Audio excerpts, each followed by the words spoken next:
Hey, what's going on, everybody? Welcome to the Daily AI Show. Today it is January 2nd, 2026, and I'm joined by Andy. I'm Brian. I think we are your co host for today.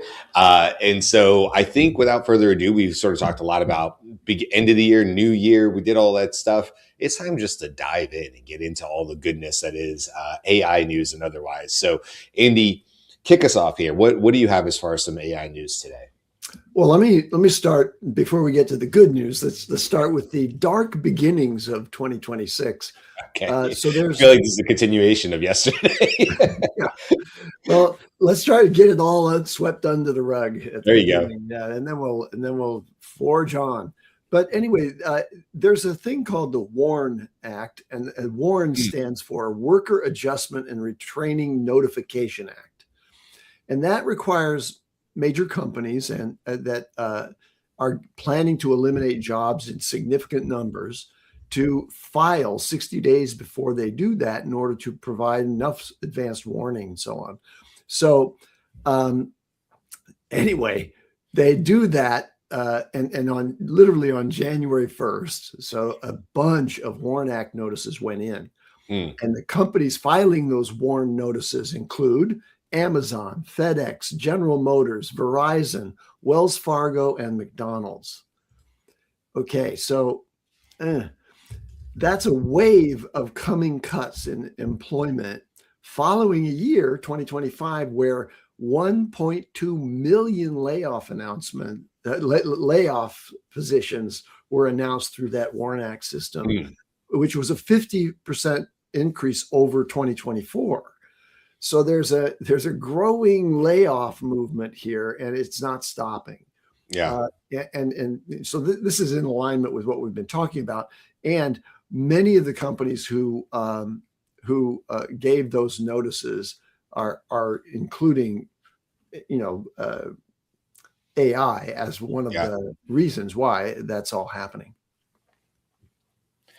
Yeah. I don't think that trend is stopping or slowing down in 2026. Clearly, we're only seeing a more convergence of AI that's now going, used to be like what, 2 years ago, if there was layoffs, you were probably talking about text based, like, input, output text or whatever. And, your jobs that were more reliant on that kind of communication were certainly affected first.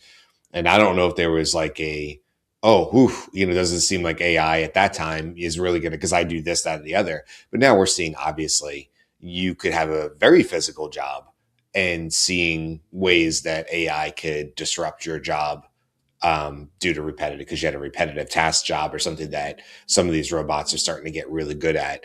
And when you factor in vision and text based. And then I think 2026, based on everything I'm seeing in the news, is going to be the year of audio. And we'll talk about that a little bit. Yeah.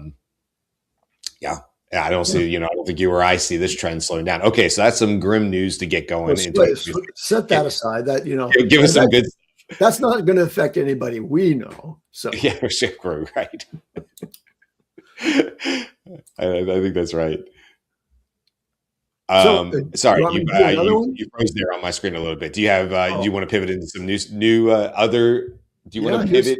So good news. Here's some good news. Yeah. So next week and every January there is the Consumer Electronics Show. Yeah. And this is now becoming, a robotics and AI show to a large degree. That's what consumer electronics are really pivoting toward. There's many, many other sort of home devices, but many of them incorporate AI. Well, and NVIDIA's CEO, Jensen Huang, is going to be one of the keynote speakers on January 5th. So that's just on Monday. Is that right? Yeah, right. Okay. So on Monday, when this thing kicks off, he's one of the keynote speakers, and everybody's going to be watching for what he announces. Now, what the commentators are saying, who have some idea about that, is that the newly announced Cosmos World Foundation model platform is going to be center stage in his announcements. And he's going to be demonstrating how these new world models can understand and navigate in the physical world. So you're going to see something akin to, the robotics space as a part of that, because this is what the marriage of AI and the platforms that support it, combined with physical vehicles for the delivery of that AI, whether in action or in conversation, that's going to be what's happening over the next several years. They recently announced, NVIDIA announced the Nematron family of models, which are basic AI models, like frontier level models that can be used, but on the LLM side, that provides sort of language skills and everything else to those robots. But now NVIDIA has a pretty amazing model stack that goes from Nematron, typical LLM type things, to Nematron's vision language models, which are important for understanding images and video, for example, and being able to reason around what's happening in those videos. But now you've got 3 different versions of this Cosmos line of models. And the important one, I think, here is Cosmos Reason. And that's a vision, language, world reasoning model. So we've heard about VLMs, vision language models. Right. But now this is a VLWR model, okay? So we're moving on. And it can do chain of thought, physical reasoning, and scene understanding. And it has reward models built into it so that it can generate and evaluate synthetic data, robotic perception, and planning. Long ago, we talked about the Isaac Groot connection in robot foundation models, but this is actually expanding all that to go to world models coupled with LLM capabilities to really, really take us to the next level. This is part of a major shift in the industry that goes beyond text and image generation, which is what we've been experiencing over the past several years, to AI systems that can operate autonomously in homes, factories, and on roads, because the cars are really important that way. So this is a little bit of a riff, but this is a piece of research that just came out. So that's the end of my discussion of NVIDIA, but I think there's something relevant here. Researchers from Microsoft, Princeton, the University of Edinburgh, and Southern University of Science and Technology, many independent researchers, but from those institutions, they've demonstrated that LLMs can function as world models. So we've made a distinction in our conversations about world models being something that gets, a model gets trained not just on loads of text that's been hoovered up from the internet, right, but rather has an understanding of the state space changes in the real world. So if I see a video and somebody picks up this block and moves it over there, then the model has to understand that, when something like that action takes place, then the model that I have in my, retained vision of the world is no longer that block is here. It's going to be in that place. And if it's put on a downward slide, then I have to be able to predict what the next state is in a physical world. So you don't learn that in text. You cannot learn that in text. That's what world models are capable of doing. So these researchers found out that large language models can function as world models using their reasoning capabilities to create an internal simulation that can predict future environment states after an agent takes action.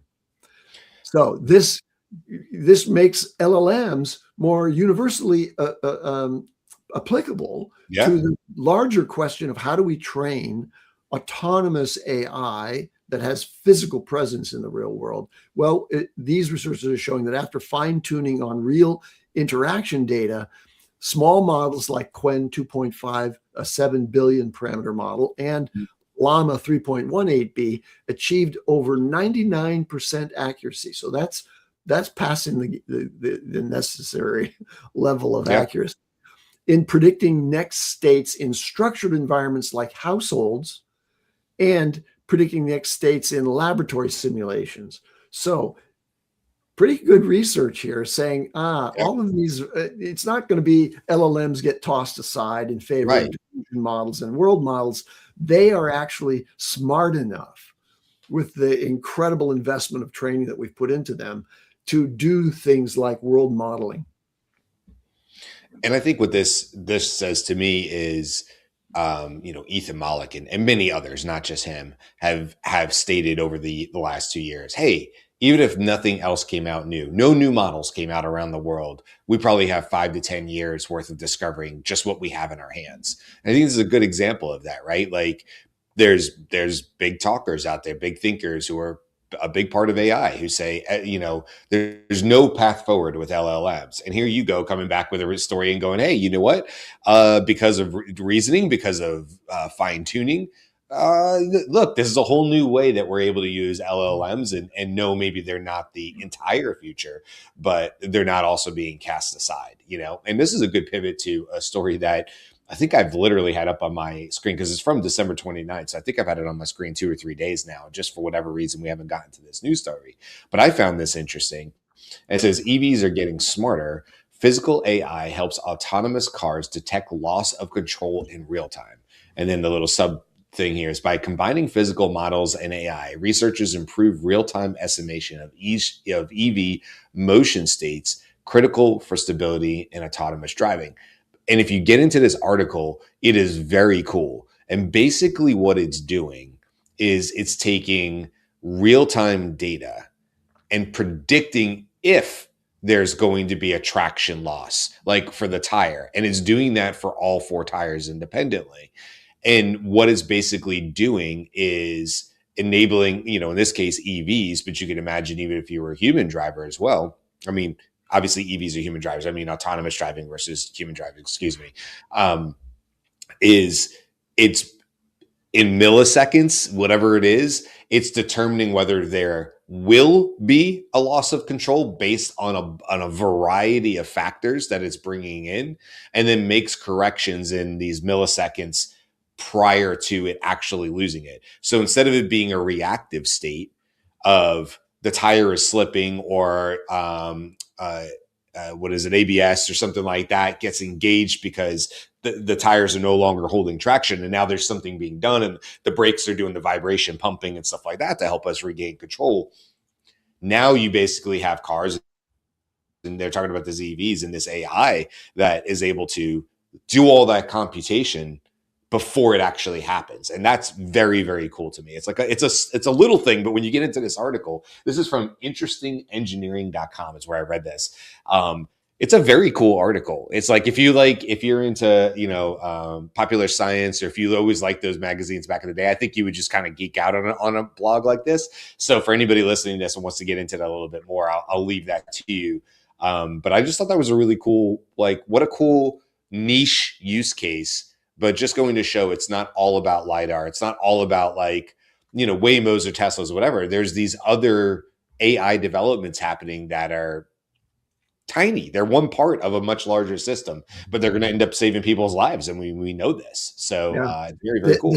This reminds me of a video that everybody should go try to see, which is a BYD electric vehicle that has an AI suspension system built into it. So it has sensors all around the car, and it can read the road ahead and adjust the suspension of each individual tire. I remember that. Yeah. And the dramatic video demonstration of this thing is, they have a test track for testing suspensions, which is offset, obstacles like this, so that the wheels are bouncing back and forth, and the cars are bouncing to go over these things, and they can't exceed a certain speed, or otherwise it'll throw the car completely off the track. Well, this BYD vehicle is compared in the video to other advanced suspension systems, but all the other ones, they go over the washboard thing and with the offset that makes it impossible for them to kind of respond effectively with their dynamic suspension systems, and they are bouncing around. Well, this one, the vehicle cabin is just perfectly rock solid. It's crazy. While the tires are going nuts. Tires are all doing their. It's like each individual tire is its own individual robot that has Yeah. to figure out how to manage its position over the ground in order to keep the car stable. That Amazing. And that's a good obviously way to with think of it. Yeah. yeah, obviously with great safety import as well, right? Because if the car can be thinking about that instead of you, uh, it can read the road ahead much more effectively. And when it gets just to do a quick swerve over in here into driving in EVs and autonomous driving and stuff like that. One of the issues that I've seen as an EV owner, I've owned two different EVs, but then previously I also owned a hybrid, so it did have a battery on it as well. One thing I learned, I think everybody learns as they have EVs, is they because of the weight they wear on tires much faster. So it's more likely that you will go through a set of tires faster than you would on an ICE car.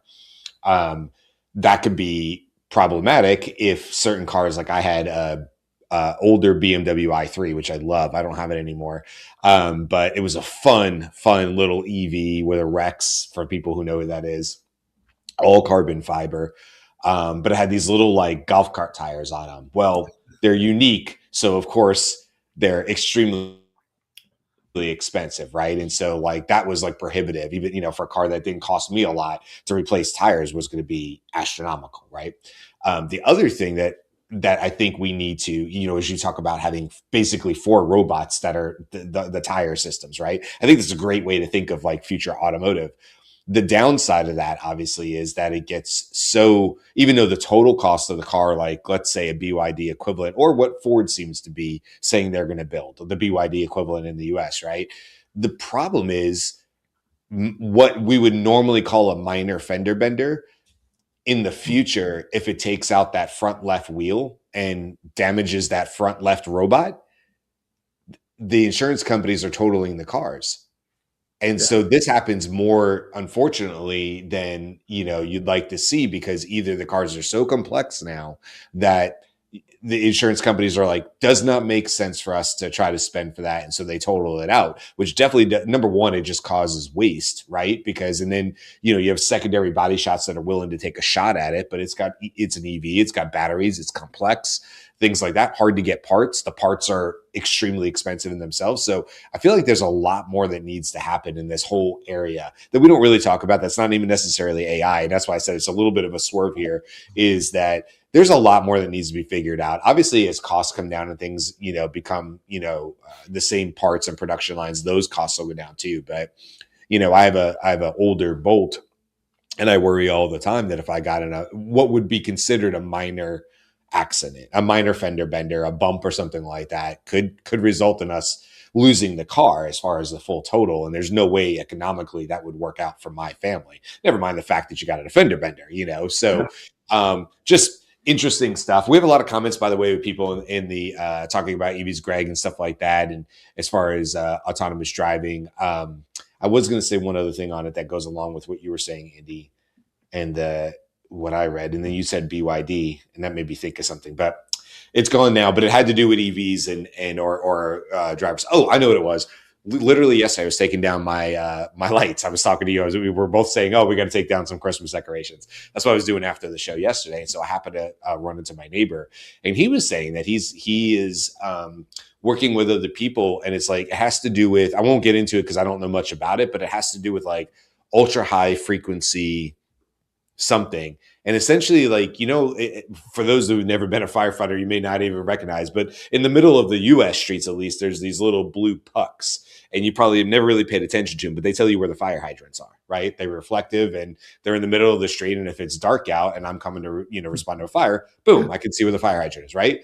Well, those little size type pucks, he was saying, are going to basically be like independent little mini computers that enable a much higher like on freeway, on highway bandwidth, which from what he was saying, because of AI and the way it's being integrated, it'll be much more responsive than like a GPS or having to send information for geolocation or geospatial location. And that's kind of like that's what made me think of it when you said BYD, because you're like, it could survey the road ahead.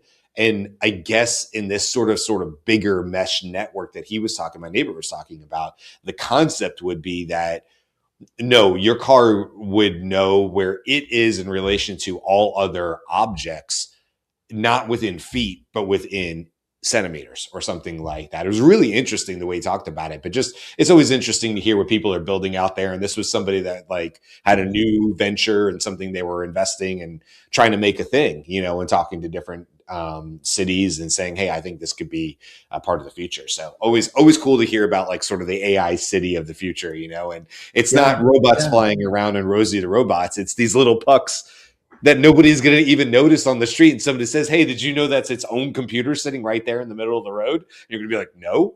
Yeah, so I want to spin into science fiction here a little bit with the idea of smart roads. Yeah. Now, I read a science fiction book a long time ago, but the whole premise of it was that instead of having vehicles, the roads moved, and the roads were smart, and it was Mm. basically like a moving sidewalk in Yeah. effect. And you would get on it. It was there's like you could have your luggage next to you or whatever else. But Yeah. Right. anyway, and then to go faster and faster, if you were going a long distance, you would just keep walking over to the left because the Yeah. left side of the road is moving far faster than the right side of the road where you get on, right?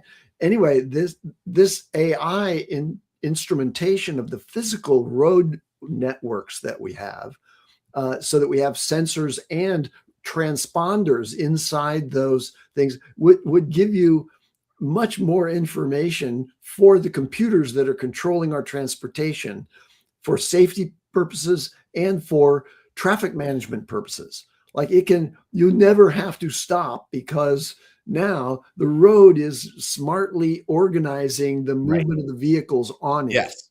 that kind of Yes. thing. So, yeah, I love that future prospect where we're all just using very, very basic vehicles. The vehicles don't have to be that smart because the infrastructure for transportation Correct. is as smart. Which also could drive down costs, right? Because if the Yeah. vehicle doesn't have to hold all the the smarts and the brains and the computers and stuff like But that, that the road that, does. by the way, is what we mean when we talk about an infrastructure investment on the part of the nation, which Yeah. apparently is not, it's just not happening. I mean, in the United States, particularly, and by Yeah. contrast, China being much newer in terms of its infrastructure and Yes. technology enabled infrastructure development is far, far more advanced in just the services and systems that are provided to its citizenry than what is provided to us. And so here you can get a really high technology car, but you're running on pothole ridden roads that, Yeah.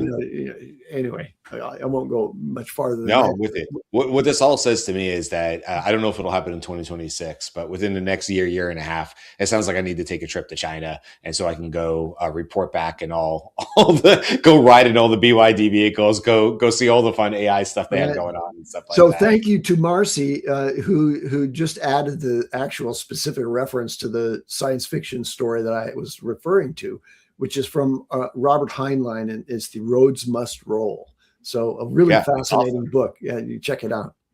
Credit to the chat. Way to go, guys. Yeah, Appreciate you very much. Hey, I have just one more quick news story, then I have a quick share, if that's okay, Andy.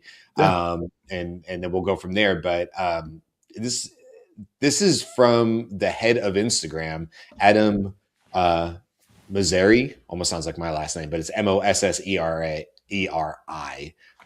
Either Mosseri, which is how people usually pronounce my last name, or Mosseri. I'm not sure how he pronounces it, but regardless, is publicly conceding that the visual contract is broken. Photos and videos can no longer be assumed real because AI makes convincing fakes trivial. On Instagram, polished imagery now signals manipulation, while raw and imperfect content temporarily signals truth. And so I saw this actually 5 or 6 different places, but again, as always, credit where credit is due. I'm pulling this out of the AI Secret, which is one of the newsletters I read. I always like to let people know when I'm kind of perusing if they want to do the same. But there's not more to this. I didn't get deeper into, I don't know if he said more on this or where he said it, but what the AI Secret, the authors were saying on here is This marks the end of the aesthetic arms race where flawless images are cheap. Beauty stops differentiating anything. Platforms cannot reliably detect AI forever, and labels will fail as generation improves. The stress shifts to identity, capture provenance, and account context. Trust moves upstream to cameras, cryptographic signatures, and long-lived social graphs. So it's saying the key takeaway is the aesthetic war is already lost. What follows is a harder fight over who produced something and why they matter. Platforms that fail to anchor identity and provenance risk turning visual content into noise. I think that key takeaway, I think that was really well said. And that's what I actually took away from this was I was like, oh, that's a good point. You know, you think about like, okay, he said this. He said the visual contract is broken. What does that mean? Well, I think the AI Secret did a good job with this, which is saying Instagram, whatever, all any of your social platforms now have to really think in this new modern AI future about what does it mean on their platform. And every platform is going to take a different approach to this, I'm sure. But where are you going to put the fight? Are you going to try to validate that things are in fact real or not real, AI or not real, manipulated or otherwise? Are you going to say, sort of like a Sora, which is everything is AI, and then if you go on the Sora, like everything is AI. There is no real on there, but that's okay. Like that's exactly what you're getting there. And then there's the messy middle where a lot of us find ourselves, which is I can't tell you how many times I've seen stuff on TikTok or whatever that has caught me off guard, and you go, "Oh wait, that's AI." But there's my initial reaction, even though my spidey sense is higher, being in this AI bubble and being on this show. I get fooled by stuff all the time for like a couple of seconds, and I go, "Oh wait, hold on, that's not what that is." So I think it's going to be really interesting here to see what Instagram in Yeah. particular does. Well, for my entire life, the final truth measure was, can you observe it and reproduce it? And now our lives have shifted onto screens where that doesn't hold. Yeah, If you can observe something on the screens that just it has no correspondence with reality, but can appear and persuade a, a mind that something not grounded in reality is real, and that's the contract that's broken in my mind. Is we're losing the foundations of what truth is, yeah. not only in text but in visuals now as well. And look, I think Jimmy is rightfully the one, at least on our show, that I feel like it pointed this out. This is going over a year ago. We were talking on a different topic, and he's like, it's not the big sweeping ones that everybody sees. I'll give you an example. The other day on TikTok, I saw clearly, I think it's a real baby, but they use some sort of AI filter and it makes the baby dance. It was hilarious, Andy. I showed it to my daughter. I showed it to my wife. I laughed just as hard the second and third time. My daughter's like, "You really find this funny?" I was like, "This is hilarious to me." Fully know this is AI, right? Like it is what it is. It was entertainment. It did its purpose, right? It cracked me up. Great, fine. There's no harm in that. It all worked. But I think Jimmy had the right point, which is that it's the micro aggressions. It's the micro that we won't see.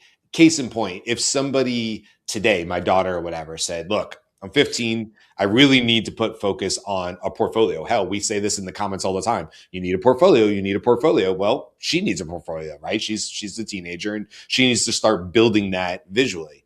Well, now parents or otherwise can start having just small enough tweaks that it's not obvious and be adding little micro AIs, adjustments, if you will, to our portfolio over years.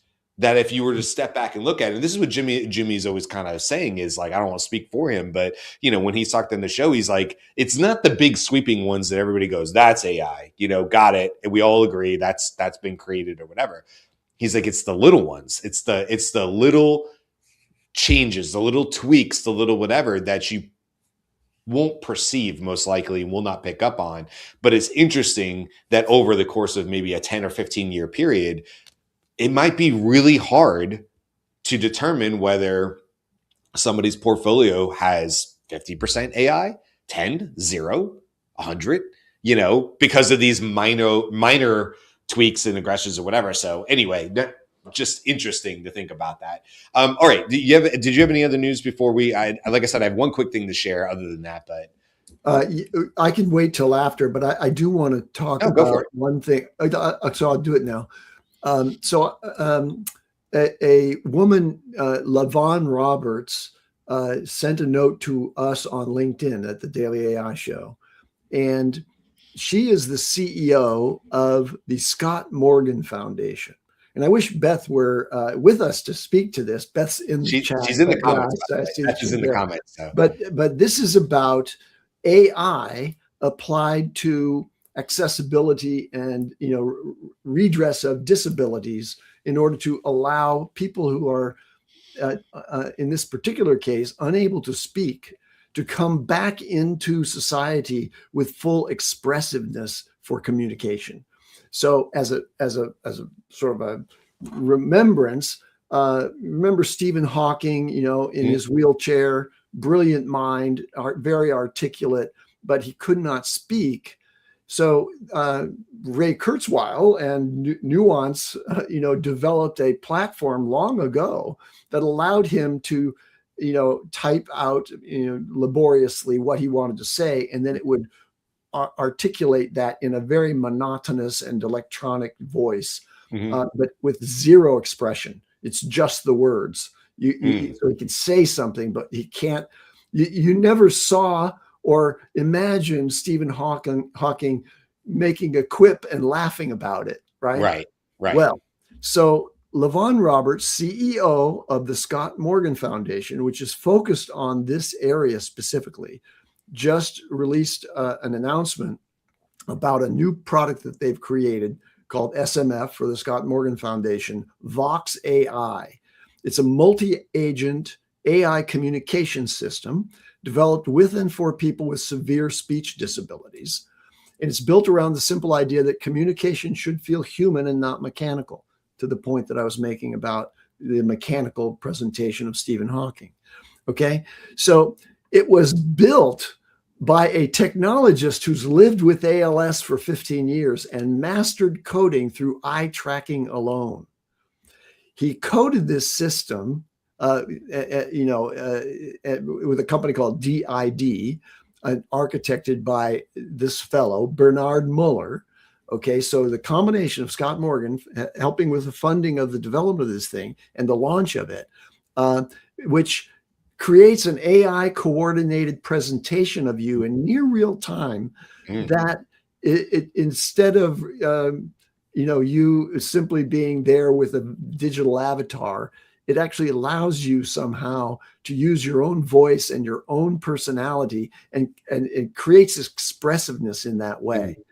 So it's allowing AI allowing an advancement in how it communicates in order to represent what you want to communicate when you're severely disabled with respect to speech. And so that's just a good news story that I think is important, because communication is fundamental to human belonging. If you can't be heard and you can't be understood, that's a kind of social isolation that's really damaging in the long run. And this will go a long way. We've known that AI would start to move in this direction, but how wonderful that somebody who's actually suffered from this learned how to code and built this platform fully, and now it's available. Yeah, I love that. That's awesome. You made me think of it. I was saying I had no more news stories. I did read that there was a Chinese company. There was a research hospital over there, and in the world of just good news, just to end on a good news, health side, science side, they were able to detect pancreatic cancer prior to what would already be considered early detection. And the article was pointing out that pancreatic cancer has a low survival rate because it's typically identified too late. And so, your 5-year survival rate is like 10% or something, it was saying in there. And they were using AI essentially to look at scans and detect basically pancreatic cancer before it would humanly be detected to do that. So, again, just like the speech and communication, all this, we're just seeing so many advances in AI in the health side and communication side. It's just so cool to see. And, for all the maybe the negative AI stories, these are the ones I think we can really wrap our arms around and go, it's going to make a difference, you know? Okay, I have one last real quick thing to do, and this is a Suno thing. I try not to overwhelm people with Suno. I've been playing with Suno quite a bit, the audio AI music maker. But I did want to share this because I just thought it might be helpful to other people. So Suno just recently had come out with like some advancements on their persona. So, Andy, one of the things that's been very hard to do, like in a lot of AI, is to get a consistent voice. And so they've had personas for a while, but just within like the last 2 or 3 weeks, they made some updates to it. And they said now personas will be even more consistent, which was exciting to me. And so if I go back to, you know what, and I'm just gonna play this to make sure you can hear it really quick, Andy. You hear that? Okay, I'll turn it up a little bit on this side. Anyway, it's not about playing this whole song. I'll go forward a little bit here so you can hear the voice. I put a quarter in the slot and watch the cherry spin. I'm waiting for the flashing light to tell me that I win. The carpet's sticky in the air, smelling like. Okay, so you can hear the voice, right?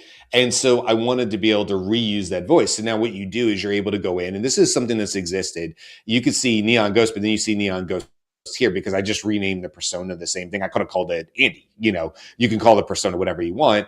And basically you take the voice from here, you grab a little bit of a clip that you say, hey, this is the most like the voice that I want to replicate on new songs. And so then what I started doing is going to other songs that I had, like this one, Long Way Around, and we'll just play a little clip of this so you can hear the older voice to it, I think. Guy who didn't keep you warm. I was chasing down a girl I met in history class. Okay, so not the same voice on that one, but now what it's allowing me to do is take a song like this and then come up here, and you can see now it's using that persona Neon Ghost to it. And so now for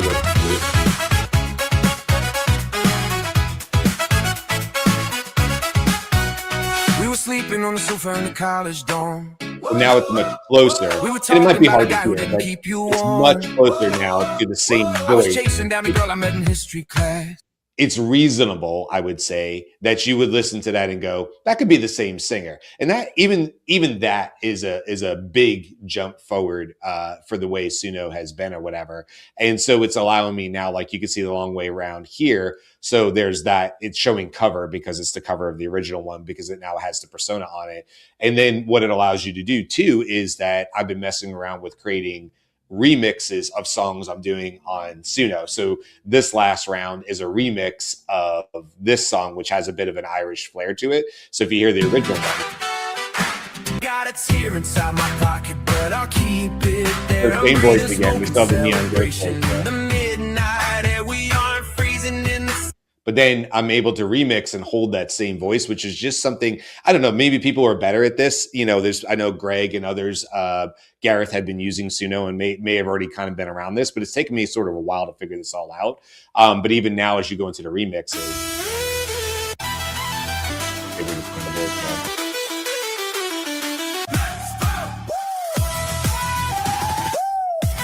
to do.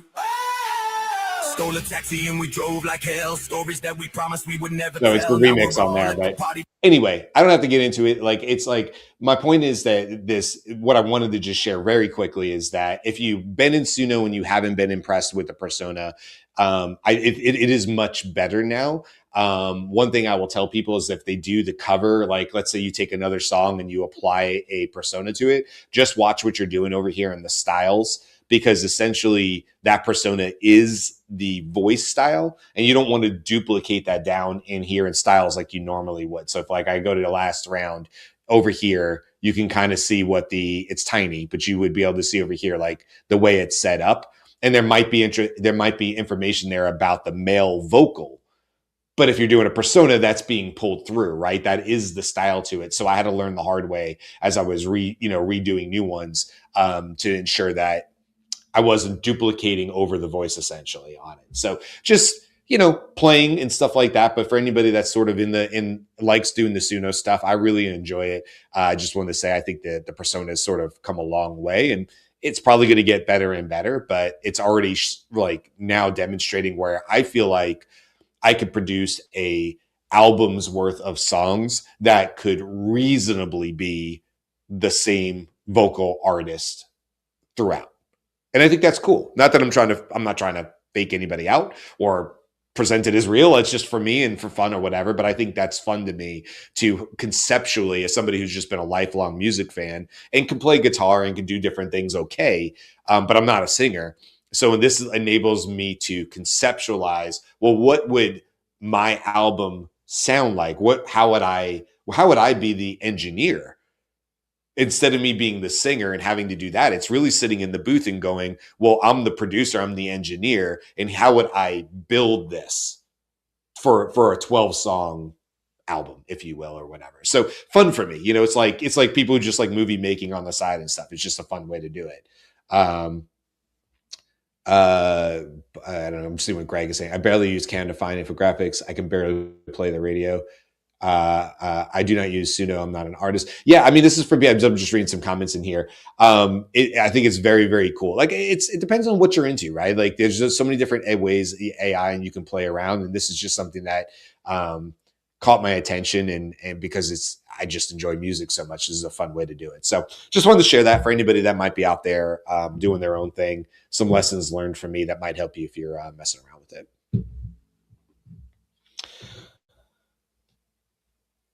You're on mute, Andy. Thank you for that. I wish I had time to do something creative, either in video or in music.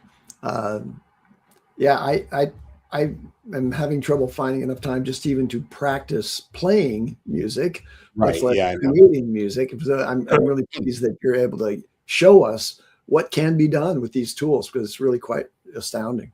It is, and I think what I'll probably do at some point, I'm still mixing a little bit and messing around with lyrics and just learning my way. Basically, at some point, I'll publish these or whatever, and I'll put them in the Daily I Show community. You can go to you can join that whenever you like by going to the dailyishowcommunity.com, and that'll take you to our free Slack community. You can join us there. So at some point, I'll put them there in a channel for anybody who's curious about what I'm creating and can tell me whether they think it's good or bad or indifferent. It's not. I'm not trying to win any awards here. It's really for me, but I think at some point it's fun just to share with other people and go like, well, this is where my brain went. And then maybe hear what other people are doing as far as that creativity too, because I find that really interesting to be like, oh, I see what you did there. I haven't heard that before. That's new. That's interesting. And these tools are just getting that good. So, all right, you want to wrap it up? Yeah, let me wrap it up with just one thing here. This is from VentureBeat, and now we're shifting to 2026 and beyond, and what the main themes of advancement in AI will be. And so VentureBeat distilled that down to 4 different trends that they see moving AI forward. And the first one is models being able to do continuous learning, continuous learning. So it's allowing models to update their knowledge and skills without destroying the existing knowledge, which sometimes happens when you retrain, right? So overall, that would allow models increasingly to update their internal knowledge without need for any retraining, because it's already built into the architecture. So the thing is constantly updating. Okay. The second trend is world models. We've talked about that. For sure. That's giving AI systems the ability to understand their environments and the real world and physics and cause and effect. So if something happens, what are the predicted downstream results and consequences of that? And so DeepMind is advancing with their Genie thing, World Labs, which is Fei-Fei Li's company, doing this as well, and so on. World models, there's JEPA from Meta, which is also an important step forward. And Jan LeCun, who left Meta, is working on a new world model startup that's already making waves just by being in existence. Okay, the third one is orchestration. Frontier LLMs continue to advance on benchmarks, often outperforming human experts in those. But when it comes to real world tasks and multi-step agentic workflows, even the strong models fail. So they lose context. They call tools with wrong parameters and compound small mistakes. Mm. Orchestration networks are going to make multi-turn reasoning with reinforcement learning much more capable. And so that's the third and the final is refinement. Refinement techniques are this idea of taking an output from a model and converting it into a controlled process that both receives the response output, then critiques that response output, revises it, and then recritiques it, and does this in a recursive fashion in order to refine the output. So this recursive reasoning they're capturing it with this term refinement. Mm. And if you add more refinement layers to a model, then it's going to improve on the benchmark scores, and it'll also have more skills because of this internal reflection and self-evaluation to manage longer duration agentic tasks. So those are the four main trends. Yeah. Take notes. There's a quiz later, and we'll be watching over 2026 to see if those are the main themes. Yeah, they sound online to me, so are in line to me. So we'll have to see. They make sense though. All right, we'll wrap it up for this week. Thanks to everybody hanging out this week. We never know when it's only you have holidays and stuff like that, but we've had tons of y'all in the chat. See some new names as always. See some real familiar faces in there as always as well. And we appreciate all of y'all. So come back and hang out with us when you can. At 10 a.m. Eastern, Monday through Friday. You can always join us live. You can technically do it on LinkedIn or YouTube. We always suggest YouTube because number one, that's where the majority of people are. And number two, you can see everybody else's comments in there as well. So, LinkedIn is fine if that's where you happen to be finding us. But if you feel like this is something you'd like to be involved with day in and day out, then we always suggest YouTube on it. Just a little bit easier interface for that. Other than that, I said this yesterday, but I'll say really quick. I'm still in a hiatus from the newsletter and the Conundrum episodes, but they're coming back within another week or so. I just had some travel and holidays and things like that, and it seemed like the perfect time to take a little bit of a break. But they're both coming back, and you can expect those in the next week and a half or so. That's it for us. From Andy and I, have a lovely weekend, and we will see you on, well, I won't, but the rest of the crew will see you on Monday. Until then, bye.